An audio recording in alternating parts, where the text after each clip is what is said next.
తెలంగాణ రాష్ట్ర ప్రభుత్వం విద్యాశాఖ సాంకేతిక శాఖకు సంబంధించి ప్రభుత్వ జూనియర్ కళాశాల లెక్చరర్సు అదేవిధంగా పాలిటెక్నిక్ లెక్చరర్స్ నియామకాల కార్యక్రమాన్ని రవీంద్ర భారతిలో ఏర్పాటు చేసి సహచార మంత్రివర్గ సభ్యులు మిత్రులు పొన్నం ప్రభాకర్ గారు, తెలంగాణ రాష్ట్ర ప్రభుత్వ ప్రత్యేక సలహాదారులు పెద్దలు కేశవరావు గారు, హైదరాబాద్ నగర మేయర్ గద్వాల విజయలక్ష్మి గారు, శాసనమండలి సభ్యులు బల్మూర్ వెంకట్ గారు, ఎంఐఎం శాసనమండలి సభ్యులు శాసనసభ్యులు శ్రీహరి గారు, చీఫ్ సెక్రటరీ గారు, ఉన్నత విద్యాశాఖ అధికారులు, ఈరోజు నూతనంగా ప్రభుత్వ ఉద్యోగాలలో ఇది ఉద్యోగం కాదు, ఇది ఒక భావోద్వేగము. ఈ భావోద్వేగానికి గత 12 సంవత్సరాల నుంచి ఎక్కడ శాశ్వత పరిష్కారం దొరకగా ఆందోళనలో ఉన్న 1532 మంది ఈరోజు బాధ్యతలకు రాబోతున్న మీకు అందరికి కూడా మనస్ఫూర్తిగా అభినందనలు తెలియజేస్తాను.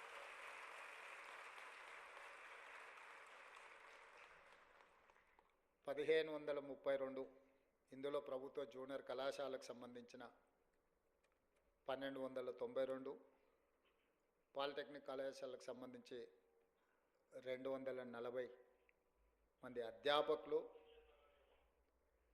తెలంగాణ యొక్క భవిష్యత్తును, తెలంగాణ విద్యార్థుల యొక్క భవిష్యత్తును, తెలంగాణ రాష్ట్ర పునర్నిర్మాణాన్ని వేగంగా బలిష్టంగా మిగతా రాష్ట్రాల కంటే ముందు బాగానే నిలబడి అభివృద్ధి పదం వైపు నడిపించడానికి మీరందరూ కంకణబద్ధులై ఈరోజు రవీంద్ర భారతిలో సమావేశమై ఒక దీక్ష, ఒక ప్రతిజ్ఞ తీసుకుంటున్నందుకు మనస్ఫూర్తిగా మిమ్మల్ని అందరినీ అభినందిస్తున్నా.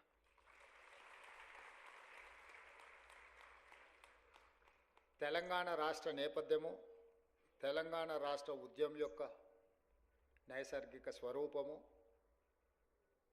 తెలంగాణ ప్రజల యొక్క ఆకాంక్ష నిరుద్యోగ సమస్య. ఈ నిరుద్యోగ సమస్యనే తెలంగాణ ఉద్యమాన్ని ఉవ్వెత్తున ఆకాశమంత ఎత్తుకు ఉద్యమాన్ని తీసుకెళ్ళి ప్రత్యేక తెలంగాణ రాష్ట్రాన్ని సాధించిన దాంట్లో మీరందరూ ముందు బాగాన నిలబడి క్రియాశీలకంగా తెలంగాణ రాష్ట్రాన్ని సాధించారు. వచ్చిన తెలంగాణ రాష్ట్రంలో ఆనాటి ప్రభుత్వం మొట్టమొదటి ప్రాధాన్య కింద ప్రభుత్వ ఉద్యోగాల ఖాళీలను భర్తీ చేయడం ద్వారా ఏ భావోద్వేగంతో తెలంగాణ ఉద్యమంలో మీరు భాగస్వాములైనరో పరిష్కారం చూపిస్తారని మీరు, తెలంగాణ సమాజము, 4 కోట్ల తెలంగాణ ప్రజలందరూ భావించారు. కానీ ఆనాటి ప్రభుత్వానికి ఉద్యమం పట్ల గౌరవం లేకనో, నిరుద్యోగుల పట్ల చిత్తశుద్ధి ప్రదర్శించకపోవడం వల్లనో ఈ సమస్యకు పరిష్కారం దొరకలేదు. ఎన్నికల కంటే ముందు తెలంగాణ రాష్ట్రంలో సమ్మక్క సారలమ్మ ఆశీర్వాదం తీసుకొని పాదయాత్ర మొదలుపెట్టినప్పుడు విద్యార్థి నిరుద్యోగ యువకులకు నేను ఒక పిలుపిచ్చిన, ఇక మీరు ఉద్యోగాలు అడగకండి, మీ ద్వారా ఉద్యోగాలు సాధించుకొని అధికారంలో కూర్చున్న వాళ్ళ ఉద్యోగాలు తీసేస్తే మీ ఉద్యోగాలు మీకు వస్తాయని ఆ రోజు నేను చెప్పడం జరిగింది.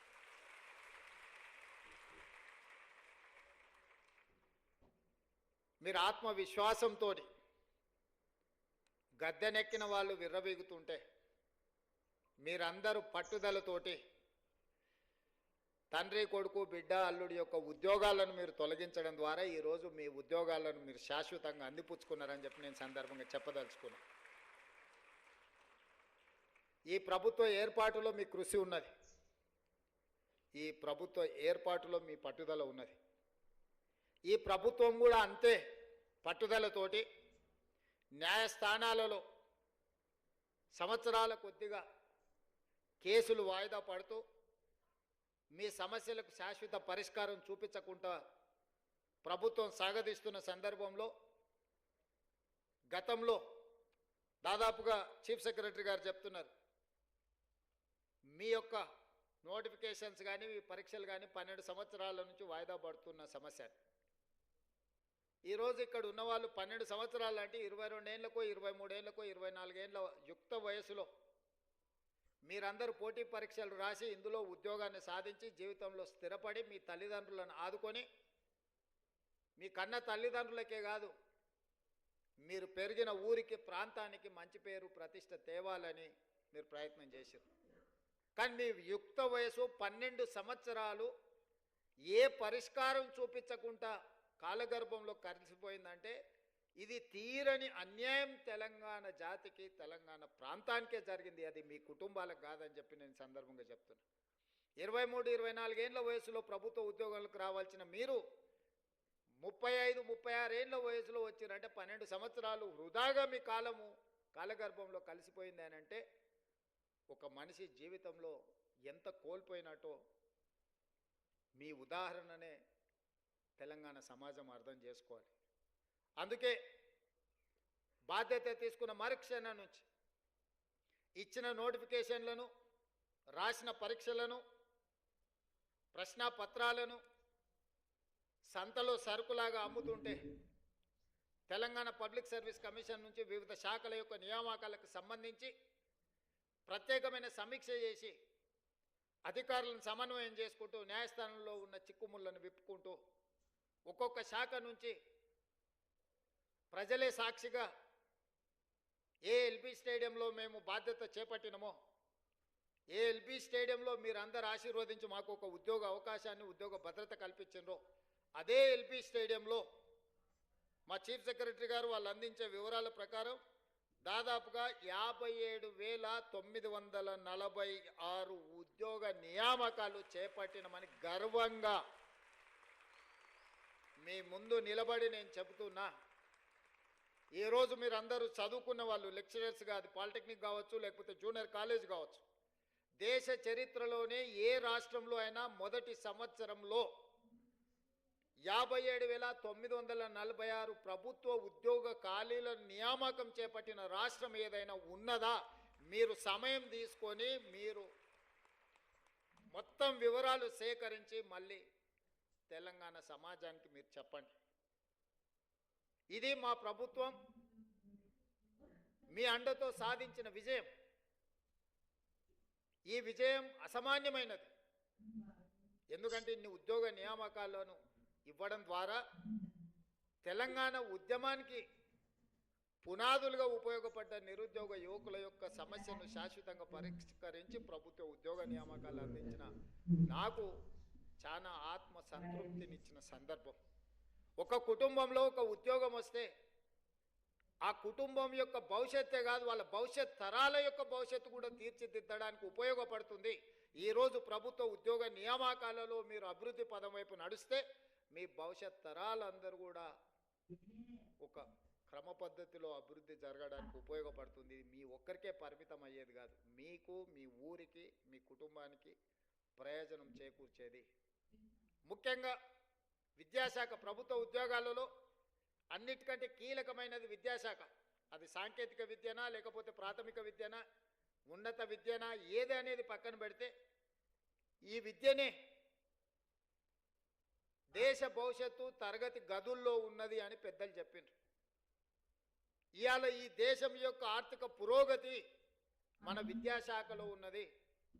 ఈ విద్యాశాఖనే భవిష్యత్తు విద్యార్థుల యొక్క భవిష్యత్తును తీర్చిదిద్దవలసిన మీ సిబ్బంది ఈరోజు ఆ బాధ్యత తీసుకొని తెలంగాణ నిర్మాణంలో భాగస్వాములు కాబోతున్నారు.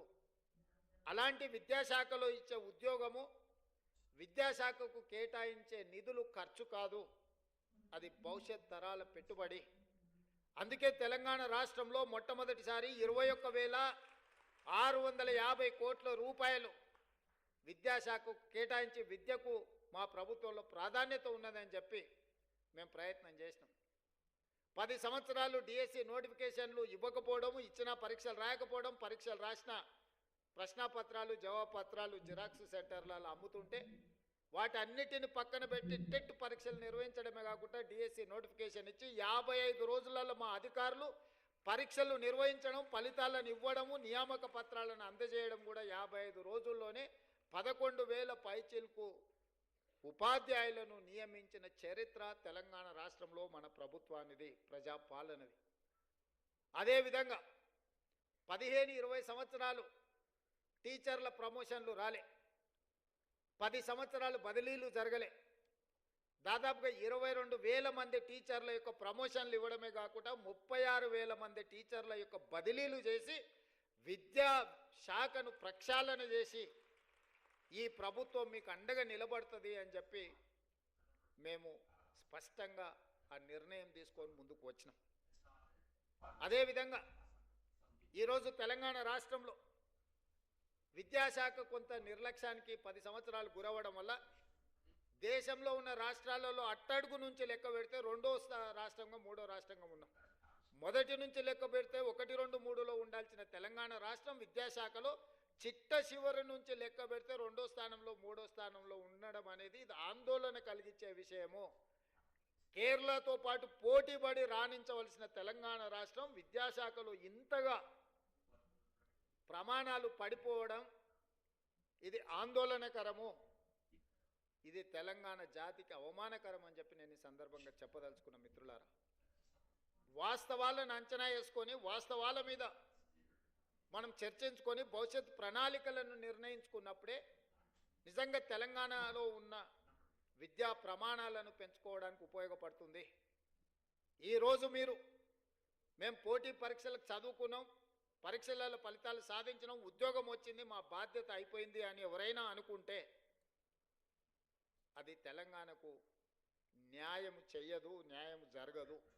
ఈ రోజు నుంచి మీరు రెట్టించిన పట్టుదలతో ఈ రోజు నుంచే మీరు ఇది ఉద్యోగం కాదు, ఇది ఒక భావోద్వేగం, ఈ తెలంగాణ నిర్మాణంలో మేము భాగస్వాములమైనాం, ఇది ఒక గొప్ప అవకాశం మాకు వచ్చిందని మీరు నిర్ణయించుకొని ఈ భావోద్వేగానికి పునరంకితం అవ్వడం ద్వారా తెలంగాణకు మేలు జరుగుతుంది, తెలంగాణ యొక్క భవిష్యత్తు రూపురేఖలు మారబోతున్నాయని చెప్పి నేను మీకు అందరికీ చెప్పదలుచుకున్నాను.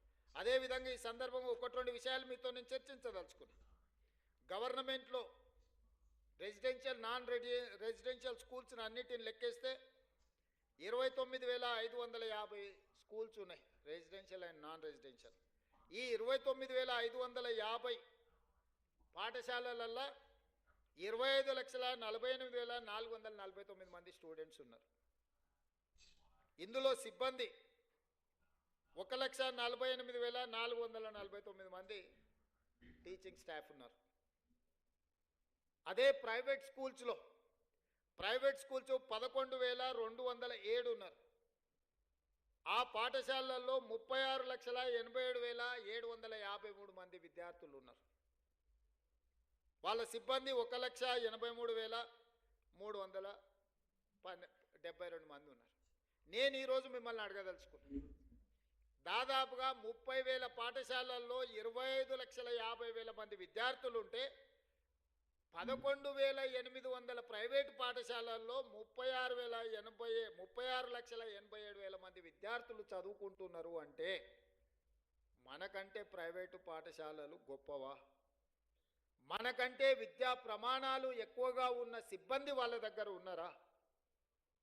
మనం ఎందుకు ఆ ప్రైవేట్ స్కూల్స్తోని కాంపిటీట్ చేయలేకపోతున్నాము? మన కాంపిటీషన్ ఎందుకు వాళ్ళతో పోటీ పడే విధంగా లేదు? ఎక్కడ లోపం ఉన్నదో దాన్ని ఆత్మ పరిశీలన చేసుకోవాల్సిన బాధ్యత ప్రభుత్వానికి, మీకు మాకు ఉన్నదా లేదా ఒకసారి ఆలోచన చేయండి అని నేను అడుగుతున్నా.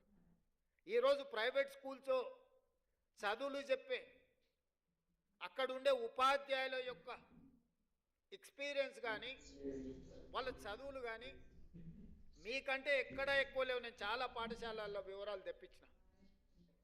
కానీ ఫోకసే ఎక్కడో మిస్ అవుతుంది. దీన్ని సరిదిద్దాల్సిన బాధ్యత మన అందరి మీద ఉన్నది. ప్రతి సంవత్సరం ప్రభుత్వ పాఠశాలల్లో విద్యార్థుల యొక్క చేరిక తగ్గుతూ వస్తుంది. విద్యా ప్రమాణాలు పడిపోతున్నాయి. ఇది ఆందోళన కలిగించే స్థాయికి చేరుకున్నాము. విద్యా ప్రమాణాలను పెంచడమే కాదు, విద్య ప్రభుత్వ కేటాయిస్తున్న నిధుల్ని మీరు లెక్కేయండి.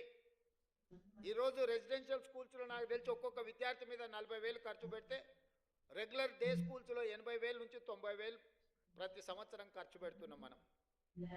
ప్రభుత్వ పాఠశాలలో నెలకు 2,000 ఫీజు పెట్టినా కూడా 24,000-25,000 ఖర్చు పెడుతున్నారు తల్లిదండ్రులు కానీ పిల్లలు కానీ. నెలకు 2,000-3,000 స్కూల్ ఫీజు కడితే కూడా ప్రైవేటు స్కూళ్ళలో చదువుకునే విద్యార్థుల మీద పెడుతున్న ఖర్చు 25,000-30,000 ఉంటే ప్రభుత్వంలో చదువుకుంటున్న స్కూళ్ళలో 80 నుంచి ₹1,00,000 ఖర్చు అవుతుంది. 80,000 నుంచి ₹1,00,000 వరకు ఖర్చు అవుతున్న దాంట్లో ప్రధానమైన ఖర్చు అధ్యాపకుల యొక్క జీతభత్యాలు. ఇంత ఖర్చు పెట్టి మనము ఇది ఖర్చు కాదు, ఇది భవిష్యత్తు పెట్టుబడి అని ప్రభుత్వం భావిస్తుంది. ఇట్లాంటి పెట్టుబడి పెట్టి మనం ఫలితాలు సాధించుకోకపోతే ఇది మన అందరం కూడా కలిసి కూర్చొని, నేను మీ అందరి మీద నెపం నెట్టదలుచుకోలే, ప్రభుత్వం వైపు నుంచి కూడా మీకు డైరెక్షన్ కావాలి. లీడర్ అనే వాళ్ళు లీడ్ చేసినప్పుడే మీరందరూ ఆ మార్గంలో నడుస్తారు. లీడరే డైరెక్షన్ లేసుకుంటే మీరు కూడా ఎక్కడికి వెళ్ళాలో మీకు గమ్యం తోయదు. డైరెక్షన్ లెస్ లీడర్గా నేను ఉండదలుచుకోలేదు. I wanted to lead my state. I wanted to develop my state. I wanted to improve my infrastructure. I wanted to take a better policy. Stanford, ఆక్స్ఫర్డ్లో చెప్పేటోళ్ళు ఏం గొప్పోళ్ళు కాదు. మన వాళ్ళే అక్కడికి వెళ్ళి అమెరికాలో మన వాళ్ళు చదువులు చెప్తున్నారు. మన పిల్లలే అక్కడికి వెళ్ళి చదువుకుంటున్నారు. మీ దగ్గర నేర్చుకున్న వాళ్ళే చదువుకుంటారు. మేమందరం కూడా గవర్నమెంట్ స్కూళ్ళలోనే చదువుకున్నా. నాకు తెలిసి కేశవరావు గారైనా, నేనైనా, పొన్నం ప్రభాకర్ గారైనా, నాకు తెలిసి శాంతకుమారి గారైనా, అప్పట్లో ప్రైవేట్ స్కూల్స్ కూడా లేకపోయిండొచ్చు, ఐఏఎస్లు అయినా చాలామంది కూడా గవర్నమెంట్ స్కూళ్ళలోనే చదువుకొని వచ్చినారు. ఈరోజు ఈ రాష్ట్రాన్ని, దేశాన్ని నడిపించే శక్తి ప్రభుత్వ పాఠశాలల్లో చదువుకున్న మాకున్నప్పుడు రేపటి భవిష్యత్ తరాలకు మనం ఎందుకు ఆ కాన్ఫిడెన్స్ ఇవ్వలేకపోతున్నాం? ఎందుకు తల్లిదండ్రులు మన స్కూళ్ళకు రాలేకపోతున్నారు? ఎందుకు ఈ ప్రభుత్వాన్ని విశ్వసించడం లేదు? ఎందుకు ఈ ప్రభుత్వ పాఠశాలల్లో విద్యార్థులు చేరడం లేదు? ఈ మూలాలను మనం చర్చించుకోవాల్సిన అవసరం ఉంది. మూలాల మీద పరిశోధన చేసుకోవాల్సిన అవసరం ఉంది. పరిశోధన చేయడం ద్వారా వాటిని సరిదిద్దుకోవాల్సిన బాధ్యత మన అందరి మీద ఉన్నది. మనందరం కలిసికట్టుగా నడుం బిగిస్తే ఇదేం పెద్ద సమస్య కాదు. ఈరోజు young India integrated residential schools, గతంలో SC, ST, BC, minority residential schools ఇచ్చినామన్నారు. జీవోలు ఇచ్చిండ్రు, సంతోషం. అడ్మినిస్ట్రేటివ్ శాంక్షన్ ఇచ్చిండ్రు, సంతోషం. ఎక్కడైనా ఎస్సీ, ఎస్టీ, బీసీ, మైనారిటీ స్కూల్స్కి ఎక్కడైనా బిల్డింగ్లు కట్టినరా? ఎక్కడైనా వాళ్ళకి ఏమన్నా కనీస మౌలిక వసతులు ఉన్నాయా? మూసేసిన పోల్ట్రీ ఫామ్లలోనో లేకపోతే 4 గదులు ఎక్కడైనా కొన్ని రాజకీయ పార్టీల లీడర్లు కట్టుకున్న దాంట్లో కిరాయికి పెట్టించి ఆ పిల్లల భవిష్యత్తును అంతా సర్వనాశనం చేసిండ్రు. అందుకే ఈరోజు each and every assembly constituency మొన్ననే 58 యంగ్ ఇండియా ఇంటిగ్రేటెడ్ రెసిడెన్షియల్ స్కూల్స్కి దాదాపుగా 11,500 కోట్ల రూపాయలు. ఒక్కొక్క క్యాంపస్ 20 నుంచి 25 ఎకరాలల్లో 200 కోట్ల రూపాయలతోని 100 అసెంబ్లీ కాన్స్టిట్యున్సీలలో 100 యంగ్ ఇండియా ఇంటిగ్రేటెడ్ రెసిడెన్షియల్ స్కూల్స్ని మన ప్రభుత్వం నిర్ణయం తీసుకున్నది. రాబోయే 3 సంవత్సరాలలో 25 నుంచి 30,000 కోట్ల రూపాయలు ఇన్ఫ్రాస్ట్రక్చర్ క్రియేట్ చేసి ఒక అద్భుతమైన ఇన్ఫ్రాస్ట్రక్చర్ ఇవ్వడం ద్వారా విద్యా ప్రమాణాలను పెంచాలి అని ఈరోజు ప్రభుత్వం ప్రయత్నం చేస్తుంది. ఇవాళ ఇంజనీరింగ్ స్టూడెంట్స్ వెరీ అన్ఫార్చునేట్, ప్రతి సంవత్సరం 1,10,000 మంది ఇంజనీరింగ్ గ్రాడ్యుయేట్స్ తెలంగాణ రాష్ట్రం నుంచి పాస్ అవుతున్నారు. అందులో 10% కూడా ఉద్యోగాలు వస్తలేవు. దాదాపుగా 1,00,000 మంది ఇంజనీరింగ్ గ్రాడ్యుయేట్స్ ఉద్యోగాలు దొరకక ఊరికెళ్తే తల్లిదండ్రులకు భారం అవుతామని, నగరంలో చదువుకున్న చదువు కాబట్టి ఇతర ఉద్యోగాలు చేయలేక కుటుంబాలు క్షోభను అనుభవిస్తున్నాయి. చాలామంది నా దగ్గరకు వస్తారు, సార్ మా పిల్లవాడు ఇంజనీరింగ్ చదువుతున్నాడు, ఏదైనా ఉద్యోగం చూడు సార్, నువ్వు ముఖ్యమంత్రి కదా, నా కొడంగల్ నియోజకవర్గం నుంచి వస్తారు. ఏంద్రా అంటే కంప్యూటర్ సైన్స్ చదువుకున్నా అంటాడు. దాంట్లో ఎవరి దగ్గర కన్నా ఉద్యోగానికి మావాడినట్టు వాడు ఇంటర్వ్యూ పోతే బేసిక్స్ కూడా లేదు. ఇతర సాంప్రదాయకబద్ధమైన ఇంజనీరింగ్ చదవడం లేదు, సివిల్, మెకానికల్, ఎలక్ట్రికల్. ప్రతి వాళ్ళు కంప్యూటర్ సైన్స్ చదువుకోవాలి, అమెరికాకి వెళ్ళాలి, డాలర్లు సంపాదించాలి, కుటుంబాన్ని పోషించాలి అనే ఒక పట్టుదల లక్ష్యం బాగానే ఉంది. ఎంతమందికి కంప్యూటర్ సైన్స్లో ఉద్యోగాలు వస్తాయి? ఎంతమంది అమెరికాకు పోగలుగుతారు? ఎంతమంది నిజంగా అంత సాంకేతిక నైపుణ్యాన్ని సాధిస్తున్నారు? అందుకే ఈరోజు సర్టిఫికెట్ ఉండడం వేరు, సాంకేతిక నైపుణ్యం ఉండడం వేరు, ఉద్యోగ అవకాశాలను అందిపుచ్చుకోవడం వేరు. వీటన్నిటిని గమనించి యంగ్ ఇండియా స్కిల్స్ యూనివర్సిటీ అని ఈ దేశంలోనే మొట్టమొదటిసారి పబ్లిక్ ప్రైవేట్ పార్ట్నర్షిప్లో యంగ్ ఇండియా స్కిల్స్ యూనివర్సిటీని సాంకేతిక నైపుణ్యాన్ని పెంపొందించే విధంగా మల్టీనేషనల్ కంపెనీలు, లిజెండ్స్ ఇన్ కార్పొరేట్ సెక్టర్ వాళ్ళనే బోర్డ్ ఆఫ్ డైరెక్టర్స్గా తీసుకున్నాం. ఈరోజు young India residential, young India మన స్కిల్స్ యూనివర్సిటీకి చైర్పర్సన్ వచ్చి Mahindra group of companies, Anand Mahindra అంటే మహేంద్ర కార్లు మనం చూస్తున్నాం కదా, అంత సక్సెస్ స్టోరీ ఉన్న వ్యక్తిని మన ప్రభుత్వం ప్రారంభించిన యూనివర్సిటీకి చైర్పర్సన్గా నియమించిన బోర్డ్ ఆఫ్ డైరెక్టర్స్గా రెడ్డి ల్యాబ్స్, అరబిందో, లేకపోతే Apollo hospitals, biggest corporate company success story ఉన్న వాళ్ళను ఎండీస్ని తీసుకొచ్చి మన government young India skills university board of డైరెక్టర్స్గా పెట్టి సిలబస్ వాళ్ళే తయారు చేస్తారు, విద్యార్థులను వాళ్ళే సెలెక్ట్ చేస్తారు, ట్రైనింగ్ వాళ్ళే ఇస్తారు, ట్రైనింగ్ ఇచ్చిన వాళ్ళందరినీ వాళ్ళే ఉద్యోగాలు ఇస్తారు. ప్రభుత్వం ఫెసిలిటేటర్గా మాత్రమే ఉంటుంది, ప్రభుత్వం పాత్ర లేదు. 60 ఎకరాలు ఇప్పుడు ఫ్యూచర్ సిటీలో ఇచ్చి దాదాపుగా వాళ్లకు ఈరోజు 20 లక్షల స్క్వేర్ ఫీట్లో యూనివర్సిటీ కట్టి 600 కోట్ల రూపాయల కార్పస్ ఫండ్, గవర్నమెంట్ పైసలు కాదు, కార్పొరేట్ కంపెనీల సిఎస్ఆర్ ఫండ్స్, కార్పస్ ఫండ్ అంటే ఆ యూనివర్సిటీ నడుపుకోవడానికి అవసరమైన నిధులను ఒక 600 కోట్ల రూపాయలు వాళ్ళ బ్యాంకులో పెట్టి ఆ విద్యార్థుల యొక్క భవిష్యత్తుకు ఆ నిధులు వాళ్ళు ఖర్చు పెట్టుకునే మొత్తం పవర్స్ అన్ని వాళ్ళకి ఇచ్చేసి ఈరోజు యంగ్ ఇండియా స్కిల్స్ యూనివర్సిటీని తెలంగాణ రాష్ట్రంలోనే దేశానికి ఆదర్శంగా ఉండే విధంగా ఈరోజు మనం నిర్ణయం తీసుకున్నాం. ఇవాళ చదువుకొని సర్టిఫికెట్ మనకు సరిపోదు. యువమిత్రులారా, నేను మీతో స్పష్టంగా చెప్పదలుచుకున్న, ప్రపంచంతో పోటీ పడాలి అంటే చదువుతో పాటు సాంకేతిక నైపుణ్యం ఉండాలి. సాంకేతిక నైపుణ్యంతో పాటు కమ్యూనికేట్ చేసే స్కిల్ ఉండాలి. కొందరు చాలా తెలివితేటలు ఉంటాయి, రాయగలుగుతారు, కానీ ఇంటర్వ్యూకి వెళ్తే మాట్లాడడానికి నోట్లోకి వెళ్ళి మాట వెళ్ళదు. ఎదురుగున్న వాళ్ళని చూడంగానే వీళ్ళకు చేతులు చల్లగా అయిపోతాయి. ఏం అడగాలి, ఏం అడుగుతాడో, ఏం చెప్పాలో. ఆ ఎదురుగా అడిగేటోనికంటే వీడికి తెలివి ఎక్కువ ఉంటుంది, కానీ వీడు చెప్పడానికి సమయంలో ఇది రాదు. ఇట్లాంటి వాటిని అన్నిటిని మనం ఓవర్కమ్ కావాల్సిన అవసరం ఉన్నది. ఈరోజు ప్రపంచం అంతా మన వైపు చూస్తుంది. మరి ఆ ప్రపంచంతో పోటీ పడే విధంగా తెలంగాణ రాష్ట్రాన్ని తీర్చిదిద్దుకోవాలి. ఇదే కాదు, మన ఒలింపిక్స్ చూసిరు, ఒక గోల్డ్ మెడల్ అని వచ్చిందా భారతదేశానికి? ప్రపంచంలోనే అత్యధిక జనాభా, 140 కోట్ల జనాభా ఉన్న దేశం భారతదేశం. యువ సంపద, ప్రపంచంలో మనం మేధావులం అంటున్నాం, ప్రపంచానికే మనము ఐటీని, ఫార్మాని మనమే సరఫరా చేస్తున్నాం అంటున్నాం. ఈ గొప్పలు బాగానే ఉన్నాయి, కానీ గోల్డ్ మెడల్ ఎక్కడుంది? గోల్డ్ మెడల్ ఎక్కడుందని నేను అడుగుతున్నా. ఎందుకు ఈ దేశం, ఎందుకు మన యువత, మనందరం ఎందుకు ఆలోచన చేయలేకపోతున్నాం? ఇది మన దేశం కాదా? మనకు బాధ్యత లేదా? మనం బంగారు పథకాలు సాధించొద్దా? అంటే లీడర్స్కి ఫోకస్ లేకపోవడం వల్ల, లీడర్స్ ఇన్ఫ్రాస్ట్రక్చర్ క్రియేట్ చేయకపోవడం వల్ల, లీడర్స్ ఈ స్పోర్ట్స్ని ప్రాధాన్యత కింద తీసుకోకపోవడం వల్ల ఈ దేశానికి అన్యాయం జరుగుతుంది.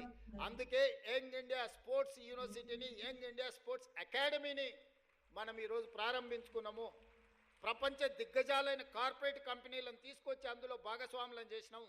సౌత్ కొరియన్ స్పోర్ట్స్ యూనివర్సిటీని, సౌత్ కొరియా పోయినప్పుడు ఒక యూనివర్సిటీకి పోయినా, క్యాంపస్ ఎంత అంటే 30 ఎకరాలు. మన ఉస్మానియా యూనివర్సిటీ క్యాంపస్ కొన్ని 100 ఎకరాలు, కాకతీయ యూనివర్సిటీ క్యాంపస్ కొన్ని 100 ఎకరాలు, మన పాలమూరు యూనివర్సిటీ ఒక 300 ఎకరాలలో ఉన్నట్టుంది. 30 ఎకరాలు సౌత్ కొరియన్ స్పోర్ట్స్ యూనివర్సిటీకి నేను వెళ్తే ఒలింపిక్స్లో 32 పథకాలు వచ్చినాయి. 32లో 16 పథకాలు ఒక యూనివర్సిటీకి వచ్చినాయి. 16 పథకాలలో ఒక అమ్మాయిని నేను కలిసిన ఆర్చరీలో, ఆ అమ్మాయికి 3 గోల్డ్ మెడల్స్ వచ్చినాయి. ఒకే ఒక అమ్మాయి ఒలింపిక్స్లో 3 గోల్డ్ మెడల్స్ సంపాదించింది. I was surprise. ఒక అమ్మాయి 3 ఒలింపిక్స్లో గోల్డ్ మెడల్ సంపాదించిన అమ్మాయి ఆ యూనివర్సిటీ స్టూడెంట్ సాదాసీదాగా వచ్చి కలిసింది.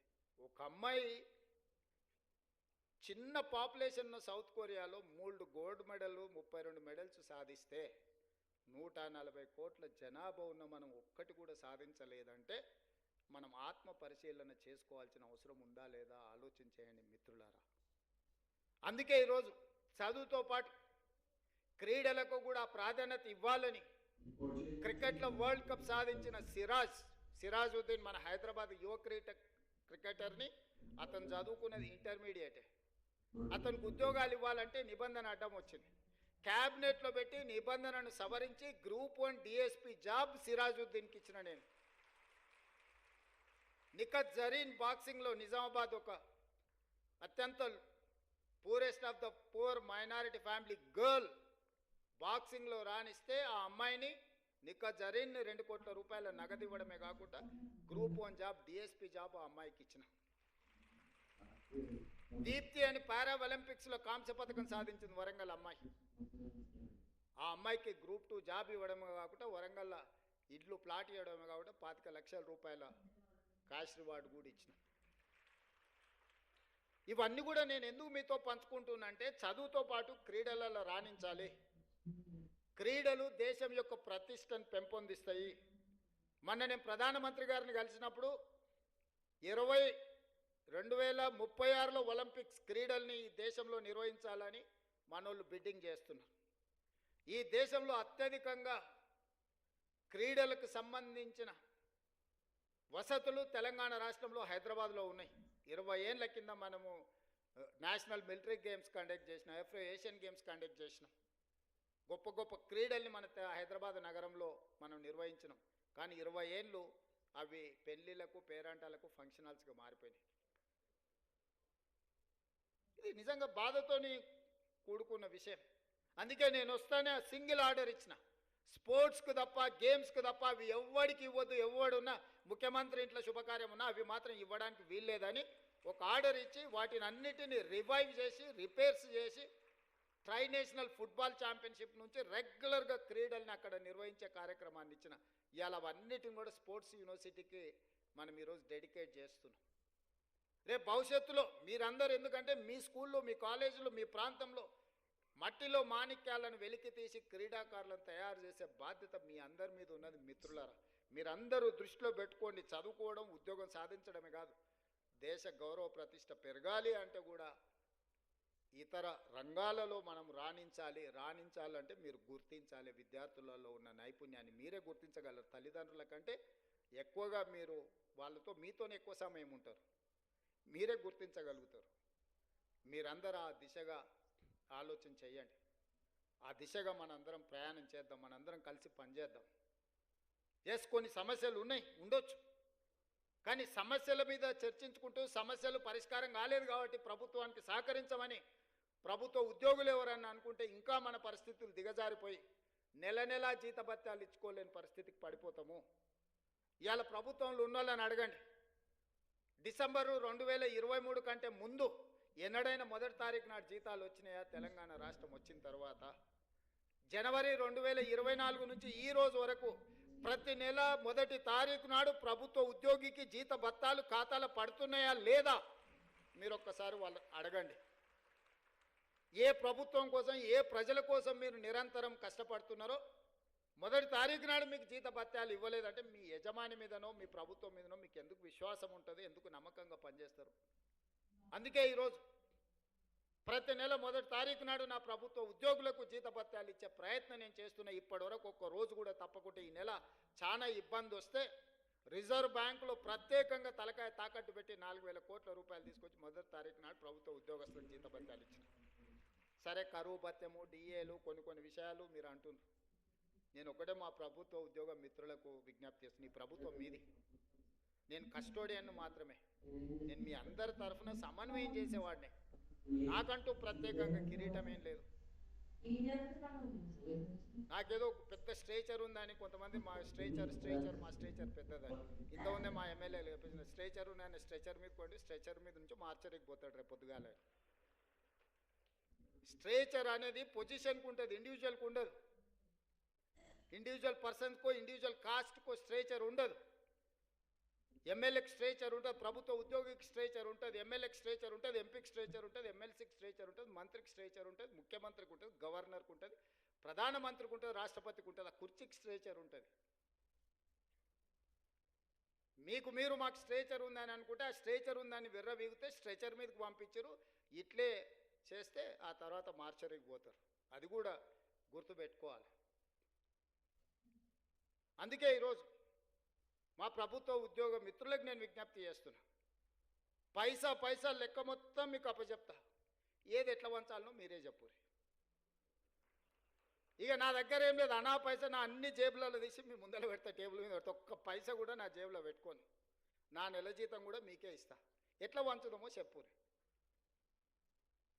సింపుల్ లెక్క చెప్తా నేను. ప్రతి నెల రాష్ట్ర ప్రభుత్వానికి 18,000 నుంచి 18,500 కోట్ల రూపాయల ఆదాయం ఉంది. ప్రతి నెల రాష్ట్ర ప్రభుత్వానికి 18,000 నుంచి 18,500 కోట్ల రూపాయల ఆదాయం ఉంది. ఓ నెల 200 ఎక్కువ, 200 తక్కువ. ఇది ప్రతి నెల ఆదాయం. 6,500 కోట్ల రూపాయలు ప్రభుత్వ ఉద్యోగస్తుల జీతభత్యాలు, పెన్షన్లు, అవుట్సోర్సింగ్, కాంట్రాక్ట్ ఏదన్నా అనుకోండి, మీకు ప్రతి నెల జీతభత్యాలు ఇవ్వడానికి 6,500 కోట్లు పోతున్నాయి. ఇంకొక 6,500 కోట్లు అయ్యగారు చేసిన అప్పులకు తప్పులకు ప్రతి నెల 10 తారీఖు లోపల కట్టాల్సి వస్తుంది. 7 లక్షల కోట్ల అప్పులు చేసిండు, కాళేశ్వరం లాంటి తప్పులు చేసిండు. ఈ రెండింటి కలిపి, అప్పులకు తప్పులకు కలిపి, ఇష్టం ఉన్నా లేకపోయినా, నాకు నచ్చినా నచ్చకపోయినా ఆయన నాకు ఇచ్చిన నజరానా ఏందయ్యా అంటే ప్రతి నెల 6,500 కోట్ల రూపాయలు నేను అప్పులోకి కట్టాల్సిందే. నేను ఒక పూట ఉపాసం పండినా బ్యాంకులో, రిజర్వ్ బ్యాంకులో పడంగానే వాళ్ళే గుంజుకుంటారు, నన్ను అడగను కూడా అడగరు. ఇది ఒక డబ్బా నా ఆదాయం. ఇందులో ప్రతి రూపాయి పడంగానే 1 తారీఖు నుంచి 10 తారీఖు లోపల ఈ అప్పులు ఇచ్చిన బ్యాంకులు, రిజర్వ్ బ్యాంకు నుంచి అటే తీసుకొని పోతారు. 6,500 అటు పోయినాయి. మీరు మా బంధువులు, ఆత్మబంధువులు కాబట్టి 6,500 కోట్లు మీ ఉద్యోగస్తులకు ఇస్తున్నా. 13,000 కోట్ల రూపాయలు అయిపోయినాయి. ఇక నా దగ్గర ఎంత మిగిలిందా అంటే 5,000 నుంచి 5,500 కోట్లు. ఇక నేను మిమ్మల్ని అడుగుతున్నా, ఈ 5,000 నుంచి 5,500 కోట్లల్లో షాదీ ముబారక్, కళ్యాణ లక్ష్మి, పెన్షను, రైతు రుణమాఫీ, రైతు భరోసా, ఇట్లా 25-30 ప్రభుత్వ సంక్షేమ పథకాలు ఉన్నాయి. ఇవి కాకుండా అర్ధాంతరంగా ఆగిపోయిన కాళేశ్వరం కట్టాలి, కూలిపోయిన శ్రీశైలం లెఫ్ట్ బ్యాంక్ కెనాల్ని కట్టాలి, పాలమూరు రంగారెడ్డి ఎత్తిపోతలు కట్టాలి, రీజనల్ రింగ్ రోడ్కు నిధులు ఇవ్వాలి. ఈ రాష్ట్రంలో ఏం అభివృద్ధి చేయాలన్నా కూడా ఇందులో నుంచే తీయాలి. ఇక నాకున్న వెసులుబాటు 5,000 నుంచి 5,500 కోట్లు. నేను ఇచ్చిన గ్యారంటీలు కానీ, అంతకుముందు నుంచి వచ్చిన వారసత్వం కానీ, ఇవన్నీ కలిపితే నాకు ఇంకొక 18,000 కోట్లు కావాలి. వాస్తవంగా ఆయన కాంట్రాక్టర్లకు అగ్రిమెంట్లు చేసిండు, ఆయన కమిషన్లు తీసుకొని ఆయన వెళ్ళిపోయిండు. ఇవాళ వాళ్ళ పేమెంట్లు నేను వచ్చి కూర్చున్నప్పటికీ 42,000 పేమెంట్లు బకాయిలు పెట్టిపోయిండు ఈ కాంట్రాక్టర్లకి. ఇక విద్యుత్ శాఖ ఇవాటి మళ్ళీ పక్కన పెట్టాలి. అట్లా నేను మినిమం వెల్ఫేర్ ఉన్న వాటిని ఒక మాదిరిగా నడపాలంటే నాకు 22,000 కోట్లు కావాలి.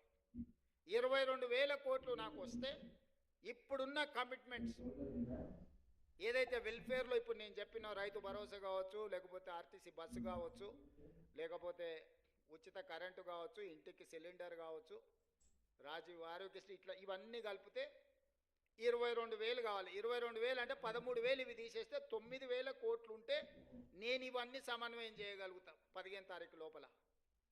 ఇంకొక 8,000 కోట్లు ఉంటే ఈయన కాంట్రాక్టర్లకు పెట్టిపోయిన అప్పులకు బిల్లులు కట్టాలి. ఆ బిల్లులు పక్కన పెట్టినా కూడా 9,000 కావాలి. 9,000కు నాకు 5,500 ఉన్నాయి. అందుకే ఓ నెల ఆశా వర్కర్లకు పెండింగ్ పెడితే, ఓ రోజు అంగన్వాడీ వర్కర్లకు పెండింగ్ పెడితే, ఓ రోజు షాదీ ముబారక్ పెండింగ్ పెడితే, ఓ రోజు కళ్యాణ లక్ష్మి పెండింగ్ పెడితే, అంటే ఓ నెల పాల పైసలు ఇచ్చి ఇంటికి రాయపి, ఓ నెల ఇంటికి రాయి ఇచ్చేసి పిల్లల ఫీజులు బకాయిలు పెట్టి, పిల్లల ఫీజులు ఒక నెల కట్టి, ఇట్లా రొటేషన్ చేసే పనే జరుగుతుంది.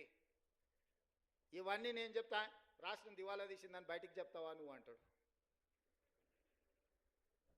ఊపర్ శర్వాని అందరు పరిశాని. ఎన్ని రోజులు కప్పిపుచ్చుకోవాలి? క్యాన్సర్ ముదిరిపోతుంటే నేను బాగున్నా, కండలు తిరిగినాయి, నాకు 6 ప్యాక్ ఉందని ఎన్ని రోజులు అబద్ధం చెప్పాలి నేను?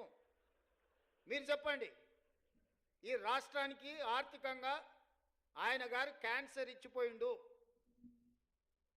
ఆ క్యాన్సర్ నుంచి నేను కోలుకొని దాన్ని ఏదో రకంగా ఆరోగ్యం సాధించి దీన్ని ముందుకు తీసుకెళ్లాలనే ప్రయత్నం చేస్తుంటే నువ్వేం చేయలేదు, నువ్వు దిగిపో అంటాడు. అరే మీరు అందరు 5 ఏళ్ల కోసం కదా ఎక్కించింది, నా పేరు మీదనే మీ దగ్గరకు వచ్చి దండం పెడితే రాహుల్ గాంధీ గారు వచ్చి అరే గీననే మా ఓడి నన్ను చూసి ఓటేరి, నన్ను కూడా చూసి ఓటేరు అని 10 నెలలకే దిగిపో అంటాడు. ఏంది 10 ఏళ్ళు కుర్చీలో కూర్చున్నాయన. ఇప్పుడు మీరు ప్రభుత్వ ఉద్యోగులు, ఇవాళ మీకు నియామక పత్రం ఇస్తున్నాం, వచ్చే సంవత్సరం మీరు రిటైర్ అయిపోయి మీరు దిగిపోతుందంటే మీరు ఊరుకుంటారా మిత్రులారా? మీకు ఒక నిబంధన ప్రకారమే మిమ్మల్ని నియామకం చేపడుతున్నాం కదా. ఇవాళ మీకు నియామక పత్రాలు అందిస్తున్నట్టు ఒక నియమ నిబంధనల ప్రకారమే కదా. మరి ఒక 5 ఏళ్ల కోసం మీరు ఆశీర్వదించి 65 సీట్లు ఇచ్చి సార్ నువ్వు నడుపు మేము ఉంటాం, ఏంది కష్టం నష్టం వస్తే మేము అండగంలో పడితే ఒక పూట వెనక ముందైనా కలిసి అవసరమైతే అందరం కలిసి ఒక పూట ఉపాసం బండి అయినా మంచి చేద్దామని మీరు అందరు సహకరిస్తుంటే వాళ్ళ బాధ ఏంది, వాళ్ళ దుఃఖమేంది? ఎప్పుడైనా చూసిర్రా వాళ్ళ అసహనం, వాళ్ళ కోపం? ఏం గుంజుకున్నా వాళ్ళది? నేను ఏం ఫామ్ హౌస్ గుంజుకున్నానా? ఈ కుర్చీ కూడా మీరు గుంజుకొని నాకు ఇచ్చారు, నేనేం గుంజుకోలేదే. మీరు అందరు కలిసి ఇక లాభం లేదా, నువ్వు దిగు, ఇక నువ్వు ఉన్నా ఒకటే లేకున్నా ఒకటే, పోతేంత ఉంతేంత అని చెప్పి దించి మీరు అప్పచెప్తారు. నేను పని చేయనియాలి కదా నన్ను. నన్ను పని చేయనిస్తేనే కదా ఇవాళ వీడికి వచ్చి మీ ముందు నిలబడి మీ నియామక పత్రాలు ఇవ్వగలిగిన కదా. ఆయన 12 ఏళ్లలో చేసినట్టే నేనెందుకు చేయడానికి అవకాశం వస్తుండే? ఆయన పాలమూరు రంగారెడ్డి ఎత్తిపోతలు పూర్తి చేసి ఇవాళ నేను కొట్లాడాల్సిన అవసరం ఎందుకుంది? ఎస్ఎల్బిసి 2005-6లో మొదలుపెట్టింది, 2026 వచ్చినా పూర్తి చేయనందుకే కదా నేను మనం మొదలు పెడితే ప్రమాదం జరిగి 8 మంది ప్రాణాలు కోల్పోయినరు. భీమా, నెట్టంపాడు, కోయిల్ సాగర్ ఏదైనా, ఆనాడు మేము కట్టిన శ్రీశైలం, నాగార్జున సాగర్, శ్రీరామ్ సాగర్ ఏ ప్రాజెక్ట్ అయినా చూడండి, 60 ఏళ్ళు 70 ఏళ్ళ నుంచి నిటారుగా నిలబడి ఎన్నో తుఫాన్లకు ఎన్నో భూకంపాలకు తట్టుకొని నిలబడ్డ ప్రాజెక్టులు మేము కడితే ఆయన గారు 1,00,000 కోట్లు పెట్టి కాళేశ్వరం కడితే కట్టుడు కూలుడు 2 అయిపోయినాయి. పనిమంతుడు పందిరేస్తానంట కుక్కతో ఒక తలిగి కూలిపోయిందంట. దానికి మేము కాళేశ్వరం కట్టినాం, మేము కాళేశ్వరం కట్టాం. అది కాళేశ్వరం కాదురా నాయన, కూలేశ్వరం ఎప్పుడో కూలిపోయింది. ఆయన ఏ మాత్రం సిగ్గుపడకుండా అబద్ధాలు మొత్తం ఫ్యామిలీ ప్యాకేజ్లో అబద్ధాలు మాట్లాడతారు. ఒక్కడన్నా ఏమన్నా చక్కగా మాట్లాడతాడు అంటే మీరు చూడరు. సరే ఇవన్నీ నేను చూసుకుంటా, పిల్లల భవిష్యత్తు మీరు చూసుకోరు. నా కోరిక ఒక్కటే, రేపటి నాయకత్వాన్ని ఇవ్వాల్సింది మీరే. ఆనాడు మాకు చదువులు చెప్పిన సార్లు మాకు చదువు నేర్పిండ్రు కాబట్టే ఈరోజు ఈ రాష్ట్రానికి మేము నాయకత్వాన్ని ఇవ్వగలిగినాం. మేము ప్రభుత్వ పాఠశాలల్లో చదువుకొని వచ్చినాం, గ్రామీణ ప్రాంతం నుంచి వచ్చినాం, పల్లెటూరు నుంచి వచ్చిన వాళ్ళు. మేమేం ఆకాశం నుంచి ఊడిపడలే, అమెరికాలో చదువుకోలే, ఇక్కడనే చదువుకున్నాం, ఇక్కడ గవర్నమెంట్ స్కూళ్ళనే చదువుకున్నాం. కానీ ఈరోజు ఓ బాధ్యత నెరవేరుస్తున్నాం, దీంట్లో ముందుకు వెళ్తాం. ఇందులో ఇట్లాంటి ఒడిదుడుకులు వచ్చినప్పుడు మేము ఎదుర్కొంటాం, అవసరమైనప్పుడు మీరు సహకారం అందిద్దురు. రేపటి భవిష్యత్ తరాలను నిర్మించడానికి మీ సహకారం అవసరం మిత్రులారా. కొన్నిసార్లు ఏదైనా అటు ఇటు పూట వెనక ముందు ఆలస్యమని, ఇది మన కుటుంబము. మన కుటుంబంలో నెల జీతం సరిపోనప్పుడు మనం ఎట్లయితే సమన్వయం చేసుకొని ఓసారి ఇంటికి రాయి 4 రోజులు, ఓసారి పాల పైసలు, ఓసారి పిల్లల ఫీజులు, ఓసారి ఆ దవాఖాన ఖర్చులు, ఓసారి పండుగ కొత్త బట్టలు కొనుక్కోకుండా కూడా పాత వాటిని ఉతికి ఇస్త్రీ చేసుకొని మంచిగా తోడుకుంటాం. వీళ్ళు ఎదురుగున్నోళ్ళు ఏమన్నా అనుకుంటారేమో. ప్రభుత్వం కూడా గింతే, ఇదేంది లేదు. మీ కుటుంబం నా కుటుంబం ఏందో ఈ ప్రభుత్వం కూడా మందే. అనా పైసతో సహా అన్ని లెక్కలు మీ ముందర పెడతా, మీరే ఒక కమిటీ వేసుకోండి, రాండ్రి కూర్చొని అన్నీ మీకు అప్పచెప్తే ఏది వంచుతారో మీరు సిట్టి రాసిస్తే ఆ సిట్టి ప్రకారం రాబోయే 12 నెలలు మొత్తం అట్నీ చేస్తా. ఒక్క రూపాయి కూడా దాచిపెట్టను, ఒక్క రూపాయి కూడా నేను అబద్ధం చెప్పను. అబద్ధాలతోని తాతల ముత్తాతల పేర్ల మీద ఎవరి పిల్లలో చచ్చిపోతే ఇంత దూరం నేను రాలే. కష్టాన్ని నమ్ముకొని వచ్చినా, ఉన్నది ఉన్నట్టు చెప్పి ఇంత దూరం వచ్చిన ఈరోజు ఇక్కడికి చేరుకున్నా అంటే కష్టము నిజం మాట్లాడటం ఈ రెండే మీరు ఆశీర్వదించి ఇక్కడికి ఇచ్చారు. ఇక్కడికి వచ్చిన తర్వాత అబద్ధాల ప్రాతిపదికన రాష్ట్రాన్ని నడపదలుచుకోలేదు మిత్రులారా. కష్టమైన నష్టమైన మీకు చెప్పి, మీకు వివరించి, మీ అనుమతి తీసుకొని ఏం చేయమంటే అది నేను చేస్తా. నాకేం చేసేది ఉంది? ఒక్క రూపాయి కూడా ఇంటికి తీసుకెళ్ళాను. నేను చెప్తున్నా, నాకు ఏంది లేదు, ఒక బిడ్డ ఉన్నది, పెళ్ళైంది, వాళ్ళు మంచుకున్నారు, నాకు వయసు ఉంది, కాళ్ళు చేతులు బాగున్నాయి. ఓపిక ఉంది. 20 ఏళ్ళు ఈ తెలంగాణ సమాజ నిర్మాణం కోసం నేను పనిచేస్తా. మీరు అందగా నిలబడుండ్రి. వచ్చినోళ్ళే కాదు ఉన్నోళ్ళకు కూడా చెప్పుండ్రి, ఇది మన ప్రభుత్వం, దీన్ని రక్షించుకోవాల్సిన బాధ్యత మన మీద ఉంది. మిమ్మల్ని ఎమోషనల్గా డ్రైవ్ చేసి నిన్న మన సర్పంచ్లను కొంతమంది ధర్నా అన్నారు, మా బిల్లులు రాలేదన్నారు. ఎప్పటివా అని అడిగిన, 3 ఏళ్ళ కింది సార్ అన్నారు. 3 ఏళ్ళ కింది వాడు ఉండేనా? వాళ్ళ గురువు గారే ఉండే కదా.